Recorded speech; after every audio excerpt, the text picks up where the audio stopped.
ಹರೇ ಶ್ರೀನಿವಾಸತ್ತೆ. ಹರೇ ಶ್ರೀನಿವಾಸ. ಇವತ್ತೇನು ಕುಸ್ಮಾಸ್ ಬ್ರಾಹ್ಮಣ್ ಕಿಚನಲ್ಲಿ ಏನು ಸ್ಪೆಷಲ್? 10 ನಿಮಿಷದಲ್ಲಿ ರೆಡಿ ಆಗಿರುವಂಥ ಒಂದು ಹೆಲ್ದಿ ಅವಲಕ್ಕಿ ಕೋಸಂಬರಿ ತೋರಿಸ್ತಾ ಇದ್ದೀನಿ. ಅವಲಕ್ಕಿ ಕೋಸಂಬರಿ, ನಾವೆಲ್ಲ ಹೆಸರು ಬೇಳೆ ಕೋಸಂಬರಿ, ಕಡಲೆಬೇಳೆ ಅದೆಲ್ಲ ಮಾಡ್ತಿರಲ್ಲ. ಇದು ನಾಳೆ ಗೌರಿ ಗಣೇಶ ಹಬ್ಬ ಬಂತು, ಅದಕ್ಕೆ ಮಾಡ್ಕೊಳ್ಳೋದು ಚೆನ್ನಾಗಿರುತ್ತೆ. ವರಮಹಾಲಕ್ಷ್ಮಿಗೂ ಚೆನ್ನಾಗಿರುತ್ತೆ ಕೋಸಂಬರಿ ಈ ಥರ ಮಾಡಿಕೊಟ್ರೆ. ಓ ಸ್ಪೆಷಲ್ ಅಲ್ಲ, ವೆರೈಟಿ ಆಗಿರುತ್ತೆ. ಎಲ್ಲರೂ ಮಾಡ್ತಾರೆ ಬೇಳೆ ಕೋಸಂಬರಿ, ಆದರೆ ನಾ ಇಲ್ಲಿ ಅವಲಕ್ಕಿ ತೋರಿಸ್ತಾ ಇದ್ದೀನಿ. ಓಕೆ, ಮಾಡೋಣ. ಆಯ್ತು, ರೆಡಿ. ಇದು ಗಟ್ಟಿ ಅವಲಕ್ಕಿ ತೊಗೊಂಡಿದ್ದೆ, ಒಂದು ಬೌಲು. ಇದ್ರನ್ನ ಈ ಥರ ತರಿಯಾಗಿ ಮಿಕ್ಸಿ ಮಾಡ್ಕೋಬೇಕು. ಮತ್ತು ಇದಕ್ಕೆ ಬೇಕಾಗಿರೋಂಥದ್ದು ಕಾಯಿ ತುರಿ, ಸೌತೆಕಾಯಿ ತುರ್ಕೋಬೇಕಿದು, ಸಾಸಿವೆ, ಜೀರಿಗೆ, ಉದ್ದಿನಬೇಳೆ, ಕಡಲೆಬೇಳೆ, ಇಂಗು, ಮತ್ತು ಮೆಣಸಿನ್ಕಾಯಿ, ಸ್ವಲ್ಪ ಕೊತ್ತಂಬರಿ ಸೊಪ್ಪು, ಎಣ್ಣೆ ಒಗ್ಗರಣೆಗೆ, ಇಂಗು, ರುಚಿಗೆ ತಕ್ಕಷ್ಟು ಉಪ್ಪು.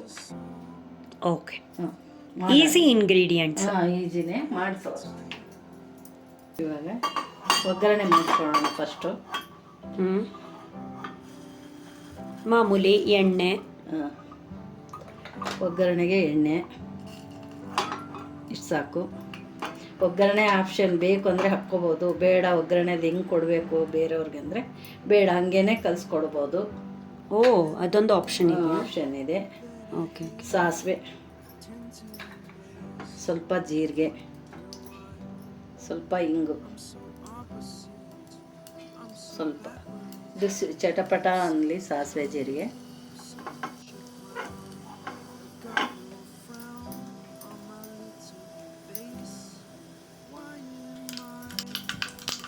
ಉದ್ದಿನಬೇಳೆ, ಕಡಲೆಬೇಳೆ, ಉದ್ದಿನಬೇಳೆ.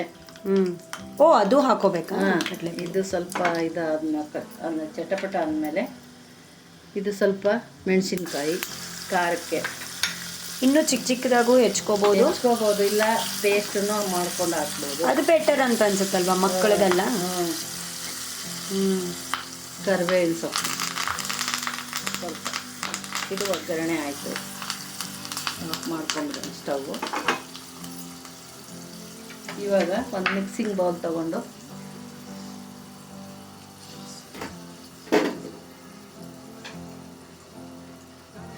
ಈ ಅವಲಕ್ಕಿ ಹಾಕ್ಕೊಳ್ಳೋಣ. ಇದು ಮಿಕ್ಸಿಂಗ್ ಬೌಲಿಗೆ ಹಾಕ್ಕೋಬೇಕು.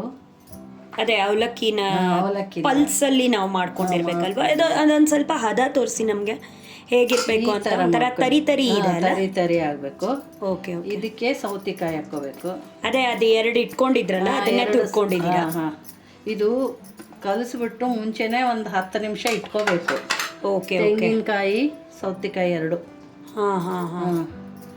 ಚೆನ್ನಾಗಿ ಕಲಸಿ ಇಟ್ಕೊಂಡ್ರೆ ಅವಲಕ್ಕಿ ಒಗ್ಗರಣೆ ಅಷ್ಟೊತ್ತರಲ್ಲಿ ನಾವು ಮಾಡ್ಕೊಂಡ್ಬಿಡ್ಬೋದಲ್ವಾ? ಇದು ಈ ಥರ ಕಲಸಿಟ್ಕೋಬೇಕು, ಚೆನ್ನಾಗಿ ನೆನಿಬೇಕು ಅವಲಕ್ಕಿ.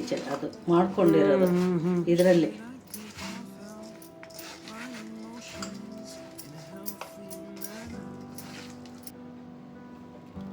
ನೆನಿತಾ ಇದೆಯಾ ಇವಾಗ?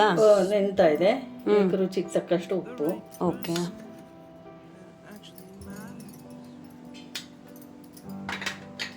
ನಿಂಬೆ ರಸ. ಈ ನಿಂಬೆ ರಸದ್ದು ಒಂದು ಟಿಪ್ ಇದೆ ಅಲ್ಲ ನಿಮ್ಮ ಹತ್ರ? ನಿಂಬೆ ರಸ ನಾನು ಒಂದು 15-20 ನಿಂಬೆ ಹಣ್ಣು ತಗೊಂಡು ಅದನ್ನೆಲ್ಲ ಹಿಂಡಿ ಒಂದು ಗ್ಲಾಸ್ ಇದರಲ್ಲಿ ಹಾಕಿಟ್ಕೊಂಡ್ಬಿಡ್ತೀನಿ. ಅರ್ಜೆಂಟ್ಗೆ ಬೆಳಗ್ಗೆ ಮಾಡಬೇಕು, ಇನ್ಸ್ಟೆಂಟಾಗಿ ಏನಾದರೂ ಬೇಕು ಅಂದಾಗ, ಒಂದೊಂದು ಸರ್ತಿ ನಿಂಬೆಹಣ್ಣು ಸಿಗಲ್ಲ, ಈ ಥರ ಮಾಡಿಟ್ಕೊಂಡಾಗ ನಿಮಗೆ ಬೇಗ ಆಗೋಗುತ್ತೆ. ಮನೇಲಿ ನಿಂಬೆಹಣ್ಣು ಇರುತ್ತೆ, ಇಲ್ಲ ಅಂತ ಅನ್ಸ್ಕೊಳಕ್ಕಿಲ್ಲ. ಈ ಥರ ಮಾಡಿ ರಸ ಇಟ್ಕೊಂಡ್ಬಿಟ್ರೆ ಚೆನ್ನಾಗಿರುತ್ತೆ. ನಿಂಬೆಹಣ್ಣು ಬೇಕೇ ಬೇಕಲ್ವಾ ಇದು ಹುಳಿಗೆ? ಯಾಕಂದರೆ ಮೊದಲು ಒಂದ್ಸತಿ ತೋರಿಸಿಲ್ಲ ನಾವು, ಸೊ ನಿಂಬೆ ರಸ ಬೇಕು ಕೋಸಂಬರಿಗೆ. ಆಮೇಲೆ ಇದು ಒಗ್ಗರಣೆ ಮಾಡಿಟ್ಕೊಂಡಿದ್ದು ಇದು ಹಾಕ್ಕೊಂಡ್ಬಿಡೋಣ. ಕೋಸಂಬರಿ ರೆಡಿ, ಅವಲಕ್ಕಿ ಕೋಸಂಬರಿ ರೆಡಿ. ತೆಂಗಿನಕಾಯಿ ಹಾಕಿದ್ನಲ್ಲ ಇದಕ್ಕೇನೆ. ಓ ಕರೆಕ್ಟ್. ಹಾಕಿದ್ದೀನಿ. ಇವಾಗ ಚೆನ್ನಾಗಿ ಕಲಿಸ್ಕೋಬೇಕು. ಓ, ಇದಕ್ಕೆ ದೊಣ್ಣೆಲಿ ಹಾಕೊಟ್ಬಿಟ್ರೆ ಒಂದು ಬಂದವ್ರಿಗೆ ಬೇಕು ಅಂದರೆ ಸ್ವಲ್ಪ ಚೆನ್ನಾಗಿರ್ಬೇಕು ಇನ್ನು ಅಂದರೆ ದಾಳಿಂಬೆ ಬೀಜ ಹಾಕ್ಕೋಬೋದು, ಕ್ಯಾರೆಟ್ ಹಾಕ್ಕೋಬೋದು, ಕ್ಯಾರೆಟ್ ತುರಿ. ಐ ಥಿಂಕ್ ಕ್ಯಾಶ್ಯೂ ನಟ್ಸು ಬರುತ್ತೆ ಅನ್ಸುತ್ತಲ್ಲ ಇದಕ್ಕೆ. ಆದರೆ ದಾಳಿಂಬೆ ಬೀಜ ಇದು ಹಾಕ್ಕೊಂಡ್ರೆ ಚೆನ್ನಾಗಿರುತ್ತೆ. ಕ್ಯಾರೆಟ್ ಎಲ್ಲ ಮಕ್ಳಿಗೆ ನೋಡೋಕೆ ಅಟ್ರಾಕ್ಷನ್ ಇರುತ್ತೆ, ನಮಗೂ ಹೆಲ್ದಿ ಇರುತ್ತೆ. ಈ ಥರ ಕೊಡೋರಿಗೂ ಅರ್ಶಿನ ಬಂದಾಗ ಕೋಸಂಬರಿ ಚೆನ್ನಾಗಿ ಕಾಣುತ್ತೆ. ಇದಕ್ಕೆ ಮೇಲೆ ಸ್ವಲ್ಪ ಕೊತ್ತಂಬರಿ ಹಾಕ್ಬಿಡೋಣ. ಎಲ್ಲದಕ್ಕೂ ಈ ಕೊತ್ತಂಬರಿ ಇರಲೇಬೇಕಲ್ಲ? ಬೇಕೇ ಬೇಕು. ತುಂಬ ಚೆನ್ನಾಗಿ ಕಾಣಿಸುತ್ತೆ ಗಾರ್ನಿಷಿಂಗ್ಗೆ ಕೊತ್ತಂಬರಿ. ಚೆನ್ನಾಗಿರುತ್ತೆ ಈ ಥರ ಮಾಡ್ಕೊಂಡು ತಿಂದು, ನಮಗೂ ಹೆಲ್ದಿ ಆಗಿರುತ್ತೆ. ಮತ್ತು ಒಲೆ ಮೇಲೆ ಬೇಯಿಸಿರೋದೇನಲ್ಲ, ಹಸಿದೆ ಎಲ್ಲ ಚೆನ್ನಾಗಿ ಕಾಣುತ್ತೆ. ಸೊ ಅವಲಕ್ಕಿ ಕೋಸಂಬರಿ ಆಲ್ಮೋಸ್ಟ್ ರೆಡಿ. ರೆಡಿ ಒಂದು ಸರ್ವಿಂಗ್ ಬೌಲಿಗೆ ಹಾಕೊಟ್ಬಿಟ್ರೆ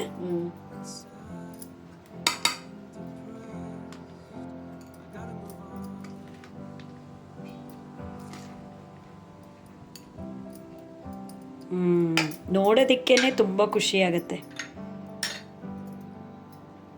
ರುಚಿಯಾದ ಅವಲಕ್ಕಿ ಕೋಸಂಬರಿ ರೆಡಿ, ಇನ್ಸ್ಟೆಂಟಾಗಿ ಮಾಡಿರೋದು. ತಿಂದು ನೋಡಬೇಕು. ನೋಡಿ,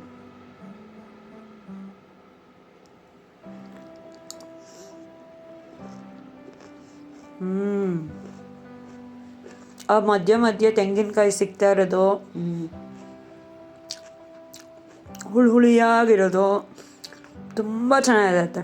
ರಿಯಲಿ ತುಂಬ ಚೆನ್ನಾಗಿದೆ. Thank you.